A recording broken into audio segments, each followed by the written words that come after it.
Sir मुझे अभी तक केसीसी का लाभ मिला है, फार्म मशीनरी बैंक का लाभ मिला है, किसान सम्मान निधि का लाभ मिला है। आप अपने गांव के सरपंच भी हैं? जी सर। देखिए, आपके बगल में कोई एक और लीडर घुस गया अभी, सबको हटा करके, तो अब सरपंच वही बन जाएगा ऐसा लग रहा है। हैं, तुम्हें धक्का मार रही है नेता। अच्छा बताइए, जो योजना है आपको फायदा हो रहा है, क्या क्या हुआ है, जरा फिर से बताइए। जी सर, हम बिल्कुल लास्ट विलेज बॉर्डर का है सर ये जम्मू का, और हमें यहाँ भरपूर फायदा हो रहा है किसानी करने का। जैसे मैं बात करूं केसीसी की, सर मैंने अप्रैल 2023 में केसीसी लिया। उस केसीसी का मैंने यूज किया ट्रैक्टर खरीदने के लिए। उस ट्रैक्टर से उससे भी मुझे एग्रीकल्चर ने और फायदा दिया फार्म मशीनरी बैंक के रूप में।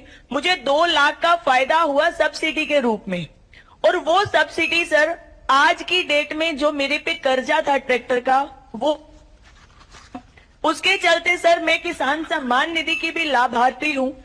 मेरे परिवार में किसान सम्मान निधि भी मिलती है, जिससे हम साल में 6,000 रुपए का भरपूर फायदा उठाते हैं। जब भी हमने रबी खरीफ की फसल आती है उसी टाइम।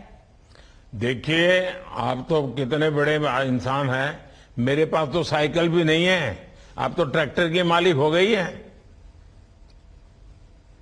आपका आशीर्वाद है सर, पहले नहीं थी। ये फर्स्ट व्हीकल, फर्स्ट इम्प्लीमेंट मेरे नाम पे है, जो मुझे बहुत अच्छा लगता है कि मैंने आपकी मेहरबानी से, ऑनरेबल एलजी साहब की मेहरबानी से ये मुझे मिला है। ये मेरे लिए बहुत बड़ी बात है।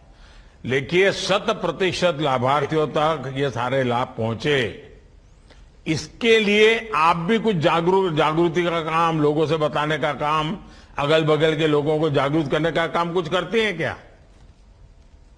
बिल्कुल सर, मेरे पास अगर मैंने फायदा लिया है। मेरे पास मेरी पंचायत में कोई 30 लोग हैं जो केसीसी के लाभार्थी हैं। मेरे पास सर प्रधानमंत्री आवास योजना के लाभार्थी हैं। मेरे पास किसान सम्मान निधि के लाभार्थी हैं। ये सर मेरी पूरी पंचायत जल जीवन मिशन पूरा कवर किया है। यहाँ पे रोड कनेक्टिविटी बॉर्डर पे आपके पंचायत में लोग कितने हैं, जनसंख्या कितनी है? सर मेरे पास 2980 वोटर्स हैं, 4700 लोग हैं पूरे। आप इतना सारा याद रखती हो? सर ग्रास रूट लेवल पे आपसे ही सीखा है काम करना, और काम करती हूँ, भूलती नहीं हूँ कभी भी। तो फिर मैं तो आपसे बलबीर जी कहूंगा कि आप नेता बन करके अगल बगल के 10 गांव में ये बात पहुंचाइए। जी सर। करोगी? जी सर। आप देखिए, मेरा एक ही है, सरकार की योजना नेताओं की फोटो निकालने के लिए नहीं है। सरकार की योजना नेता आ जाए, यहाँ विज्ञान भवन में दिया जला दें, अखबार वाले छाप दे, ऐसे मेरे लिए वो नहीं है। मेरे लिए तो सारी योजना, सारा पैसा आखिर तक के व्यक्ति तक, आखिर तक के गांव तक पहुंचे। और ये मुझे तब होगा कि जब आप जैसे लोगों का मुझे मदद मिलेगी। और ये जो मैं संकल्प यात्रा लेकर के निकला हूं ना, गांव गांव जो ये मोदी की गारंटी की गाड़ी आ रही है, इसके पीछे मेरा मकसद यही है कि हमने जिनको मिला है उनके अनुभव जानना है, और जिनको अभी मिला नहीं है, मैं 5 साल में वो काम पूरा करना चाहता हूं, और सही लोगों को ढूंढना चाहता हूं कि जिनको सचमुच में जरूरत है। और फिर मैं सरकार का बजट भी उसमें लगाना चाहता हूं।